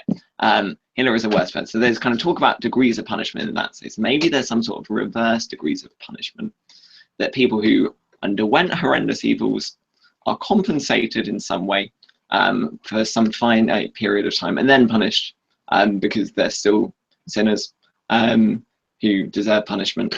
We could go into that another time, but I'm not going to defend the idea that people deserve punishment right now. I just think it's fine. But suppose that, and then they do that, but suppose they have some sort of finite period of time where they then are compensated over that time. That then allows sufferers of horrendous evils, and we could have this could be a long period of time because God's resourceful. So this could be a long period of time. This is possibly a kind of reverse degrees of punishment. It's somewhat similar to purgatory in some sense, but that's quite speculative. And at least it seems to me that we don't have reasons in the Bible against that as a theory or a hypothesis. And so it seems that it's possible. It's quite a speculative point. I kind of thought it's a problem. It's a question that I have, but that's kind of one plausible possibility as to how we deal with this kind of specific, interesting problem of people who suffer horrendous evils. Let me give a tiny response. I don't know if it's going to be that tiny, but Josh, there you go. So on this theory that Trent gives, there's a theory of defeat. So an evil is defeated, and James, we'll turn it over to you right after this. So there's a theory of defeat which says that an evil is defeated in someone's life once they, at the eschaton or whenever in the afterlife or some happen in this life as well, is when the evil is in some sense endorsed by the person that suffers. And so we think about the case of Jim Elliot again and how he didn't use his gun. He sort of endorsed the suffering that he was undergoing. And so the idea here is that if in the afterlife, this person who suffered and died, you can also think of children that die young, or anybody that didn't have a chance to endorse their suffering. in the afterlife, they're given the opportunity to endorse their suffering. And that's something that God could do regardless of whatever theory you hold about the afterlife. But beyond this, what you could say is that, so God would know who is going to endorse their suffering in the afterlife if something like Molinism is the case. And so you could extend Molinism to say that God is only going to create a world in which the people he knows are going to endorse their suffering at the end of the world. And so that's sort of the way that their evil is defeated. And then, and they can even endorse in the end, that they're going to be annihilated or whatever other, whatever your favorite theory of the eschatological theory is. And so that's the sort of way that he, I think, takes care of that objection, is that it's wrapped up and it's bound up in this this theory of defeat. But this theory of defeat, it also works, it plays hand in hand with the animal theodicy, is that the animals have to be given rational faculties in order for their evils to be defeated. And so that's I think the basic way that he responds. But James, let's go to you. And then after this, I know that there's so much more that we could talk about, but I do want to discuss a little bit about skeptical theism. So I'm super glad that Josh presented his speculative approach to heaven and hell, because for me, it's an illustration of a fundamental problem with theodicy, philosophical technique to respond to problems with the hypothesis that a justice-seeking God exists. Essentially, the whole process begins with the idea that God does exist, and then tries to square what we see in the world with that belief. And so theodicies take the shape, oh my goodness, there's evil in the world. How could this possibly be consistent with a just, good, caring God? Here is perhaps a speculative way that maybe it is consistent. And that is a bankrupt way to do philosophy. It's not how we should approach these problems. It doesn't help us understand anything. It simply privileges a preferred explanation and tries to fit that preferred explanation to the facts, instead of saying something like, wow, look at the shape of our moral experience. How might we explain that? What is the best explanation we can come up with for the facts that we actually observe? Now, theodicies can be super interesting and intellectually imaginative. And we've heard some today. They're very imaginative. They're very smart in trying to square away some of these problems. But they're not actually explanations of any problem. Like, you could successfully square a particular vision of God with a particular problem of evil and still not have explained why that evil happened or why our moral experience is like it is. And that's not what explanations are for. This is all a rearguard action to keep hold of something that people want to be true. And it's kind of transparently so. I mean, I find this whole discussion kind of fascinating, but totally irrelevant to the instances of evil and the moral decisions that we have to make. It does nothing to help us understand our actual moral experience. And I think it's interesting that people spend so much energy on these theodicies because we credit God belief to such a great degree, when it seems to me, if you have to do all this work to square even simple examples of suffering with the existence of God, that itself is good reason why that explanation is a bad explanation. It requires a huge amount of imaginative work to even get it to fit at a basic level. Let me just say this one thing, and then we are going to have to move it on so we can talk a little bit about skeptical theism. And I think Josh wants to say one thing as well. So I think that even Sean Carroll and his model of the universe, his cosmological model, he said that he's had to go through these sorts of loops and hurdles in order to make sure that he can actually endure, like, give his theory. Like, there's cosmologists that object to it, and he's got to make revisions to his cosmological theory. And so that's the sort of same thing I think that's going on with theism, is that we have this counter. Except that he gets a predictive theory out of it. He gets a powerful predictive theory which specifies why specific observed facts are as they are. You don't get that out of your theodicies. You just get a speculative, consistent account. I'm not sure what this word account means, but it's definitely not explanatory. You get a consistent story that is not a predictive theory. Yeah. So I'd say that there are plenty of predictions that I do think that theism makes, and so I completely don't buy this distinction, really. That I think there are plenty of things we get out and say would make an argument. Good. Give an example. What would you predict on theism that we see? I think there are plenty of predictions that it does make. Okay, make one and justify it. So yeah, well, I said that earlier on. The point that I've made is that that's not I'm going to discuss today. So I'm happy to discuss another time. We could talk about. So then you're not actually trying to explain a moral experience. What you're trying to do is exactly what I've just described. On several arguments for God's existence, and I'm very happy to make those arguments in a different context. But that's not what I said I'd discuss today. I'm very happy to talk about fine-tuning and moral knowledge and moral obligations. Josh, no, I think he's just saying make a prediction on the moral experience, though. Like we're cool with just shelving that.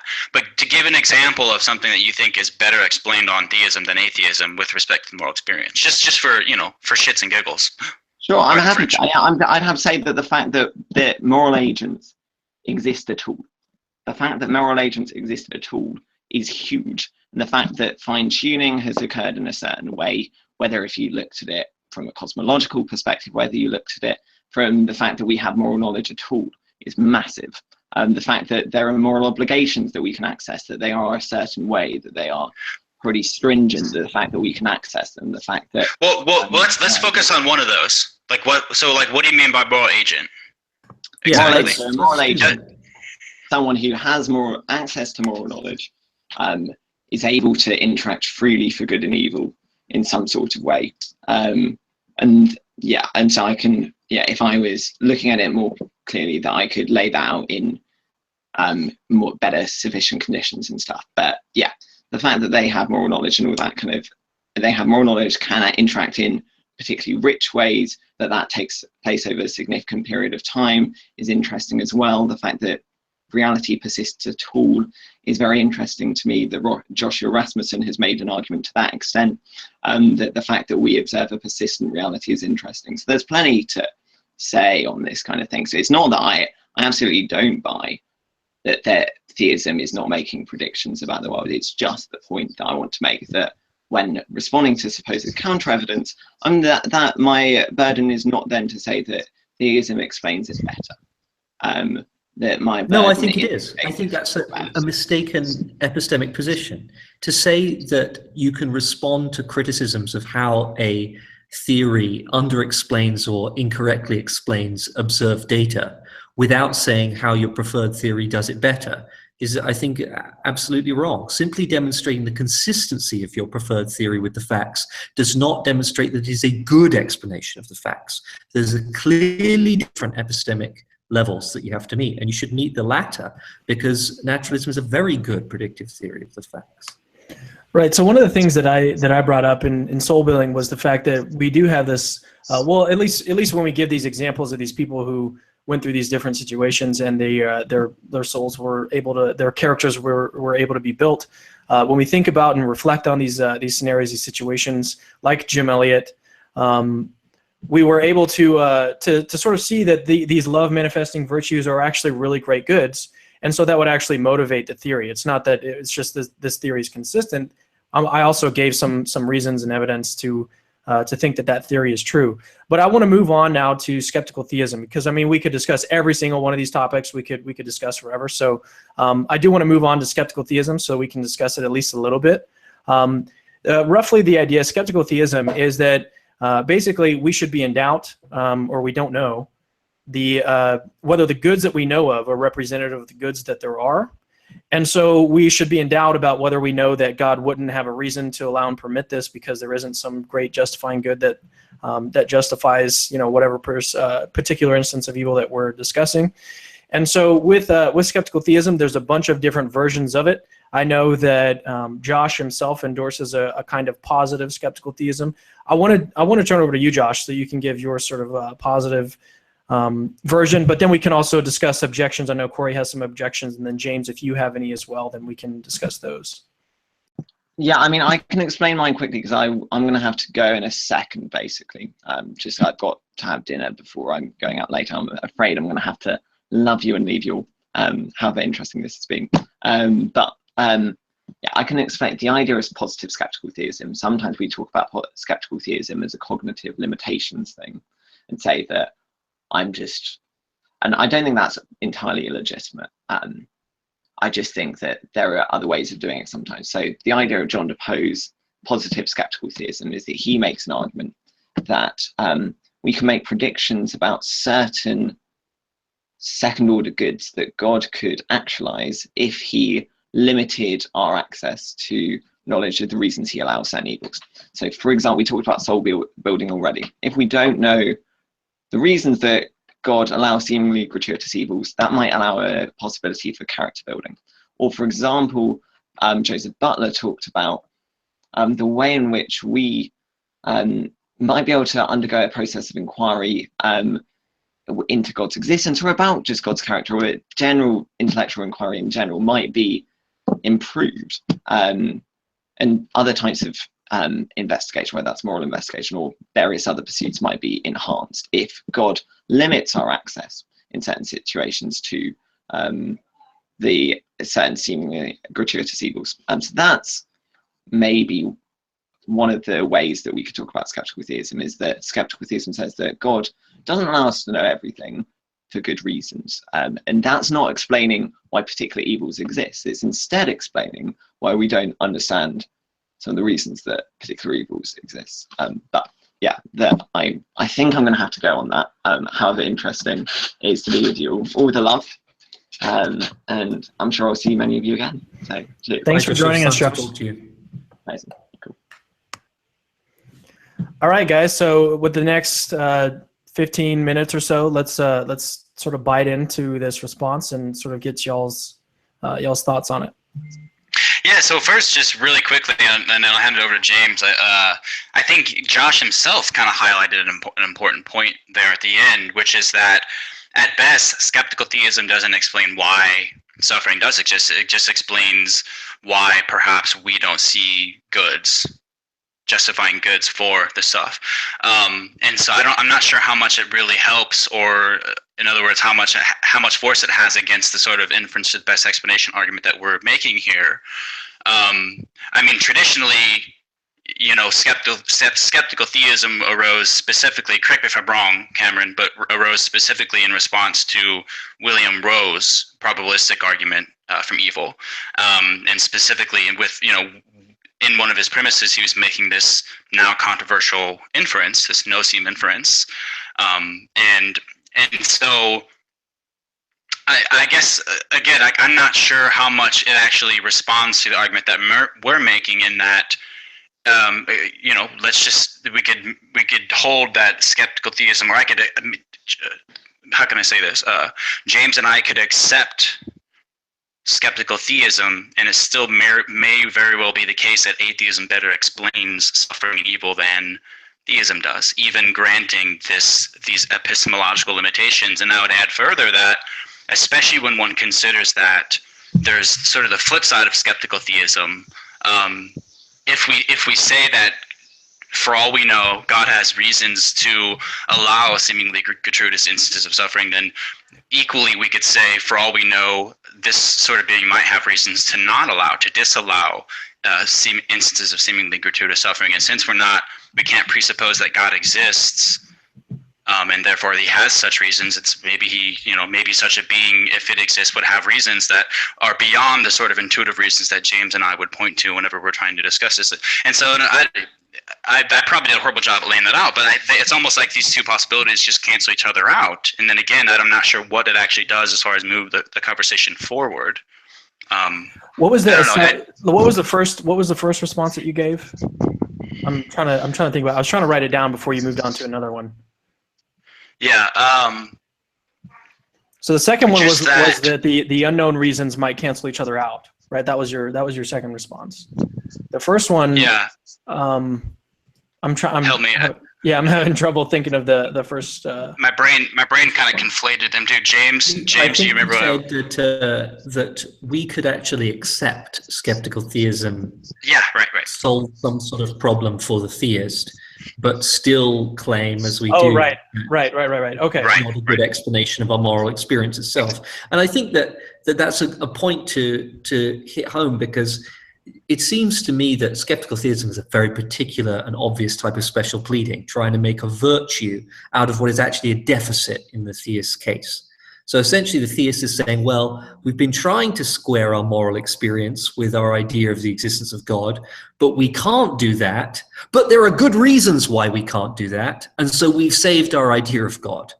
Why not just reject the God hypothesis, which is incapable of squaring itself with what we experience? When we are faced with experiences that undercut a theory that we believe explain those experiences, the correct move is to reject the explanation. It is not to find a meta-level reason why the explanation is deficient.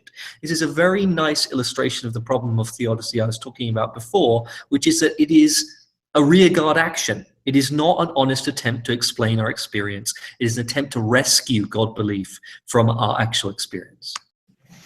Okay, so just to reiterate real quickly, I don't think it's an attempt to just rescue. It's not an ad hoc theory. The soul building theory that I was talking about, I did give some reasons in support of it. I cited those examples, and so I won't reiterate that. But let me just respond to Cory here. So the first one was that the sort of inference to the best explanation kind of argument can still go through. The problem here is, I think, what it was based on, at least in the opening, from what I remember, was we were talking about predictive force. So naturalism has this predictive force, and it predicts all these evils and suffering, and then theism doesn't have any sort of predictive force with respect to evil and suffering.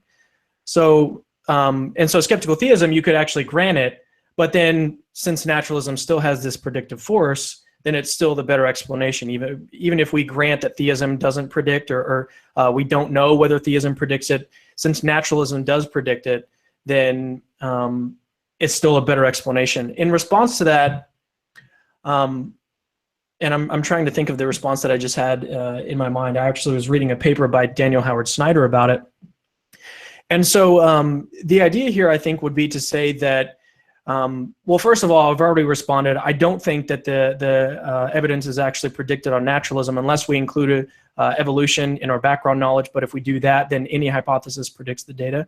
So I've already sort of responded to that. But I think that if we're looking at prediction, at least in Bayesian like confirmation theory, the probability calculus, when we're looking at predictive power, in order to say that one theory is the better explanation as far as like what it predicts, we can't like look at one theory and say, well, this theory actually predicts it. Hypothesis A predicts the evidence, and we don't know whether hypothesis B predicts the evidence. That's sort of what skeptical theism is saying, right? Yeah, that means it doesn't.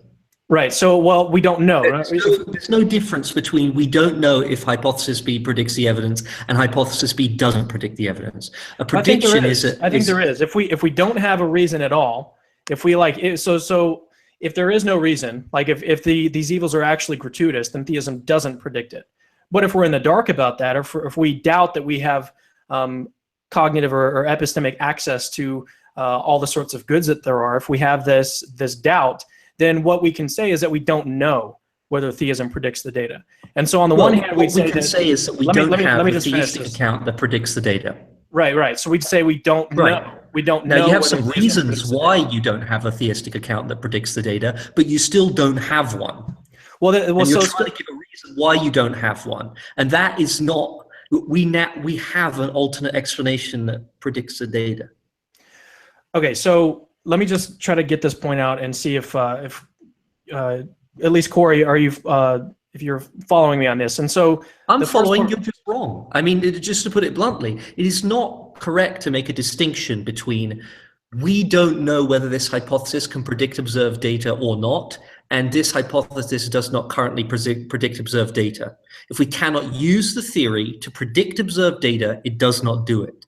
So I think there's a difference between like saying that we don't know whether this hypothesis predicts the data and saying, well, this evil is actually unexpected on the hypothesis. I think there's a huge difference between that. So like, and we can even represent this with numbers. And so if we think about, for instance, whether or not the hypothesis of theism predicts the data, we can say we don't know.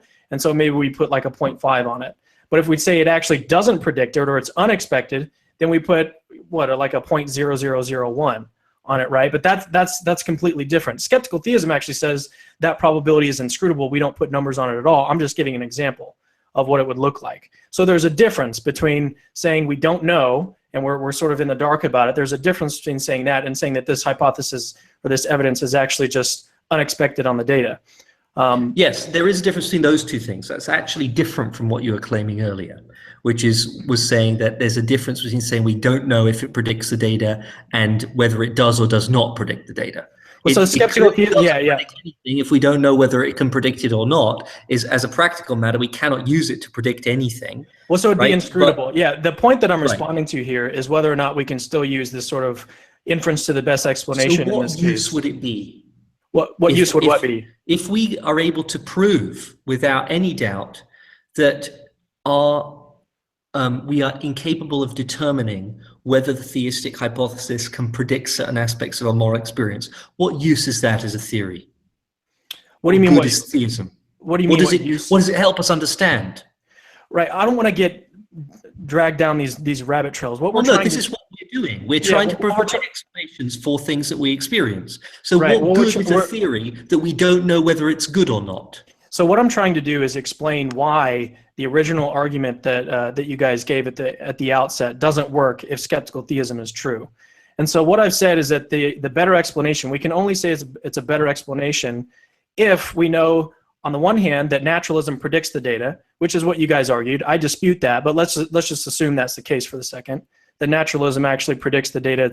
The data is highly probable on naturalism. Let's assume that. Skeptical theism is saying that we just don't know whether theism predicts the data. That's what skeptical theism says. So if skeptical theism is true, then on the one hand, we know that naturalism predicts the data, and then it's unknown whether theism predicts the data. But that doesn't allow you under such a basis. I'm not finished.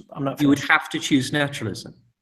So why? There's no responsible way that you could choose a theory that we don't know whether it predicts the data over one that actually does in that situation. It would be ridiculous. It would upend every epistemic principle. So we'd actually have to think about this. Let's think about it in terms of premises in an argument. So the first premise would be naturalism predicts the data. Premise 2 would be we don't know whether theism predicts the data. And the conclusion, therefore, is that naturalism predicts the data and it's unknown whether theism predicts the data. That's the conclusion of the argument. It doesn't. Well, it would be that it's more likely, just given that.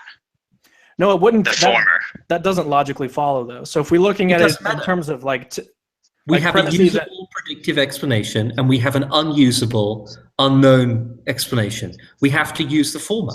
That's what. Right. So I'm giving explanations are for. So I just gave to explain things. I just gave a quick syllogism that showed that we have these two premises. I just laid them out. So we have naturalism predicts the data. Premise 2, it's unknown whether theism predicts the data. What conclusion follows from that? It doesn't follow that naturalism is likely true or naturalism is confirmed. I'm not making that claim. Right. All well, we're talking about naturalism is a better explanation. Right. Well, and that doesn't follow either. It is known to predict the data makes it a better explanation. Well, that is a positive feature of an epistemic account. Gotcha. So that conclusion just doesn't logically follow from the two premises. No, but it follows from general principles of epistemic practice. Well, so what's a premise that you would add in there to make that conclusion logically valid? Well, I generally don't work in propositions because I think that they are very limiting and actually often unhelpful, because in this case you are so narrowly focused on your propositions and conclusions that you're not seeing the picture within which you're working. But if you are faced with a choice between trying to explain aspects of our experience with a theory that which you accept does actually predict those aspects of those experience, and a theory which we don't know if it does and can in principle not know if it does, then the first one is the only useful theory. It's the only one doing what a theory is meant to do, which is predict and explain aspects of our experience. You can say, well, maybe the other one does better, but you don't know that. You can never know that, so it's irresponsible to use it. All right, I'm going to let you have the last word on that, and I'm going to move on to this. Well, why not respond to the argument? I mean, that's a concession. Fine, you can concede the point, but yeah, I mean, I've responded to it, but I do want to move on before we sign off in the air. So the second objection that Cory raised was that we have these unknown reasons, and so for all we know, these unknown reasons actually might vindicate naturalism or might actually count against theism, right? Is that the basic structure of the objection? Is that these unknown reasons are just we don't know whether they tip the scale either way, right? Basically, yeah. I mean, yeah. So let me give an example. Yeah. And well, it's almost as though we need reason to think that it's more likely that there are reasons to allow these seemingly gratuitous sufferings, and there are reasons to not allow beyond what we already know. So let me just make a quick clarification here. So skeptical theism is basically saying that we are in our epistemic situation, we just don't have enough information, so we're going to sort of remain agnostic about it. This is the version that Daniel Howard Snyder is a professional philosopher. This is the one that he gives. It's called agnosticism. And excuse me. And so essentially the idea is that since there's so much we don't know, we should remain agnostic about whether there are these reasons that God might have. And so essentially, let me give an example here. And so let's think about this case where we're thinking about whether or not the population of the world is 60% Caucasian. Okay, that's what we're thinking about. What is the probability that the population of the world is 60% Caucasian? And our sample that we have, the evidence that we have, is limited to our hometown. Okay, our hometown has 10,000 people in it. And it just so happens that our hometown is 60% Caucasian. Is it a good inference to infer from this that the world, the entire world, we don't know what the population of the whole world is, we don't have any information about that. How good of an inference is it to then infer that the world is 60% Caucasian? That's the sort of way to look at this. And so if you wanted to respond to this scenario and say, well, for all we know, the world is 60% Caucasian, or it might not be 60% Caucasian. But we should still just go off of the information we have. We should, because we have that our own hometown of 10,000 people is 60% Caucasian. Therefore, we should conclude that the world is 60% Caucasian. I think that's still a bad argument. It falls prey to the same considerations that were in place in the first place with skeptical theism. It's to say that we just don't have enough information, and so we're withholding judgment. We're not making an inference about whether or not these reasons exist or don't exist. So what are your thoughts there on that, Cory? Honestly, I have a couple other things. I have at least one thing I would like to say before I say something on that, if that's okay. I've been wanting to say. Yeah. Well, we're getting close to the 2-hour mark, and okay. My wife recently got home with my 2-year-old, and so if we could just close it, and I'll let you guys have the closing statements if you guys want to each take. Let's say 5 minutes each, and just you can talk about skeptical theism, or you can just give like a summary of where you think the argument has been, and then we'll close it out so that we can go on and do other things today. So, why don't we start with you, Cory, and then we'll move to you, James, and then I'll close it out. Yeah, I can say a few things. To be completely honest, I zoned out a little bit there at that last part you were saying that because I was writing something down for clarification. So that's the honest reason why I'm not going to have a good response to that. But I suppose what I was going to say is that this skeptical theism. So like one of the things that is you see in the literature talked about ad nauseum with respect to this issue is it seems to entail a sort of radical moral skepticism. And there's different ways that is hashed out, whether it's just in terms of us being able to recognize whether something's really evil or not, or even in terms of our actions. I think it's at least plausible that if you maintain skeptical theism, then a lot of the, I think, common sense moral intuitions that we have and judgments that we make are called into question, and suddenly it's not so, because you can no longer just rely upon your moral intuitions as to whether or not something is good or bad or right or wrong. But I think more importantly, James and I were talking about this earlier. If you imagine the worst possible world, and you can sort of just add whatever flourishing and toppings to that you want, just the worst possible world where everyone suffers unimaginable amounts of suffering, I think that the skeptical theist, basically it would still apply. So the skeptical theist could still, in that situation, just rely upon this radical skepticism of what we don't know, and that seems to be self-evidently absurd. It's almost as though it's unfalsifiable, I guess is a way of putting it. There is no amount of evidence or suffering and there's no amount of suffering that would constitute evidence that would justify the claim that one of the claims that we're making here. And that just seems off to me. Obviously, I know that's not a very good objection. I would need to lay that out a little more carefully. But I suppose to kind of just wrap things up from my end, to me, especially after this discussion, that strictly with respect to our moral experience, and even especially when we narrow it down to evil and suffering, that atheism is a better explanation of what in fact is the case than theism. And I, as I said at the beginning, I grant that there's more to the picture here. We would have to consider these other arguments, but I also think that even when we consider those arguments and take all that into consideration, the tables, it doesn't turn so much as to suddenly warrant believing in God. And yeah, I guess I really don't have much else to say about the issue. I mean, I thank you for having me on the show. Thanks again to Josh, who's no longer here, and thanks for James for joining in with me. But I had a lot of fun. I know we only scratched the surface, and there's a lot more to say on it. But yeah, I guess I'll hand it over to James at that.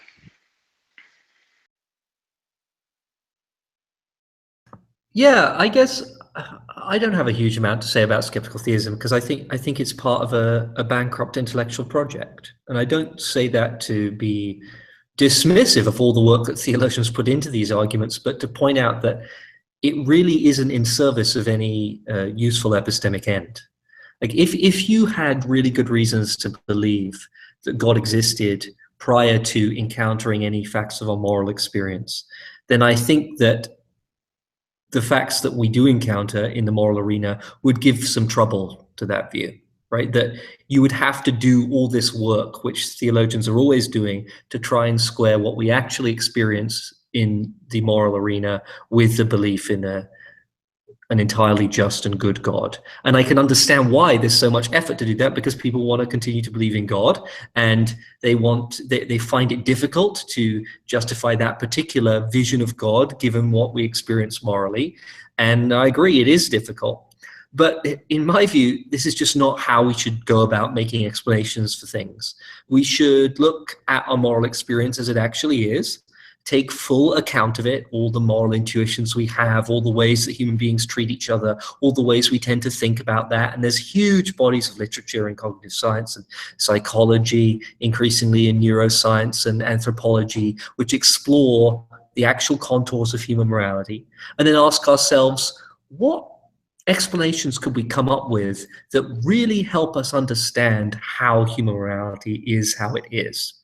And all those questions are answered by atheistic accounts. I'm not saying that atheism predicts the sort of world that we live in. I'm merely saying that the accounts that actually helpfully explain our moral experience do not involve the theory of a divine lawgiver. They could do. Like, we could have lived in a world in which that sort of theorizing actually provided useful explanations of what we observe. If, for instance, every single time someone did something bad to another person, a lightning bolt smote them from heaven, right? We would have some evidence which says, well, why on earth does that happen? That seems unusual. Well, perhaps it's because something that controls the lightning bolts actually has a moral intentionality behind it. If we lived in a world where people who generally did justice lived longer and had healthier lives and were treated better by the people around them, or wealthier, we might have the sort of evidence which would lead us to hypothesize that there was some moral telos to the universe. But we don't live in that universe. We don't remotely live in that universe. And all the ways that we have come up with that are effective in explaining the actual universe we live in don't include a moral lawgiver. And I think that's all we need to say to conclude that our moral experience gives no justification for belief in God, and in fact, quite the opposite. All right, so I just wanted to reiterate my thanks to you guys for joining me today. I'm going to give and this is unusual for me because I'm normally just the host. I'm normally just talking back and forth, but I'm going to give my concluding remarks where I think the discussion has went, and just sort of my closing thoughts on it. So the argument that was presented at first, the first thing that struck out to me was that I didn't really see much reason to think that naturalism actually predicts any of the data. We had hints of evolution and that sort of thing, but then when I brought up the old evidence problem, there wasn't really, and in my estimation, again, this is just my my thoughts about it. In my estimation, I didn't really see a good response to the old evidence problem, so I didn't really see that the evidence is going to favor one hypothesis over the other based on that. And then secondly, we talked about some theodicies. I think Josh's theodicy, I forget exactly the name of it. I think it's interesting. I think it's got a lot more work that needs to be put into it, and I'm sure that there's a whole bunch of literature on it. But from there, we went to discuss the soul-building theodicy. I thought that was a really, really great discussion. I wish we could have talked about that more. We talked about skeptical theism. And again, we're opening up cans, that there's no way that we can discuss everything that's entailed. I mean, we could have, a full-length episode on one part of soul building that I was talking about with the theory of defeat that I gave. We could have a whole discussion just on that.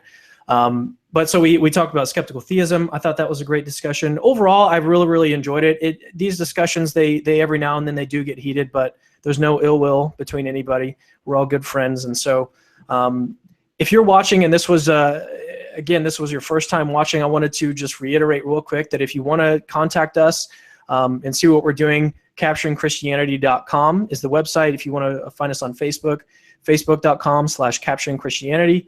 We recently signed up on Twitter. I'm also thinking about doing an Instagram account for Capturing Christianity. Twitter @CapturingChrist. And then you can also email me at capturingchristianity@gmail.com. And then don't forget to subscribe to the YouTube channel. If you're on YouTube watching right now on your phone or on the desktop computer, hit the subscribe button so that you can get updates on new discussions and all that kind of stuff. So either way, thanks for watching. Again, thanks for everybody coming out, including Josh. You had to leave a little bit early. Thanks again. No problem. It was good to see you guys in person. Good to see you again, Cory. Thank you. It's a pleasure to meet you. And I'm sure we'll see you guys again on the show at some point. So, yay. Until then. All right. Yes. Until then.